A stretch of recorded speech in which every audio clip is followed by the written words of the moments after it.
அப்பா இந்தாங்க பாலை குடிச்சிட்டு வரீங்க. எனக்கு வேண்டாம் பால். உங்க வீட்லயும் பால்னாவே வேணாம்னு சொல்ற குழந்தைங்க இருக்காங்களா? கேரட்டோட விட்டமின்ஸ் அண்ட் எனர்ஜி ஒரு டெலிஷியஸ் ட்ரிங்க்ல. அது மட்டும் இல்ல, இது ரொம்ப டேஸ்டியாவும் இருக்கும். இனிமே அந்த கவலையே வேண்டாம். Introducing our carrot malt. இது pure homemade style, no preservative and packed with goodness.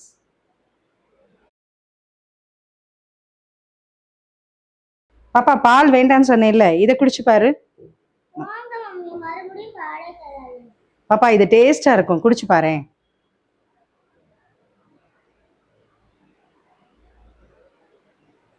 Wow, சூப்பரா இருக்கே மம்மி. அம்மா இது என்னது மம்மி? உங்க கிட்ஸுக்கும் இந்த டெலிஷியஸ் ட்ரிங்கை ஸ்விட்ச் ஆன் பண்ணணுமா? ரொம்ப சிம்பிள். மால்ட்னு கமெண்ட் பண்ணுங்க.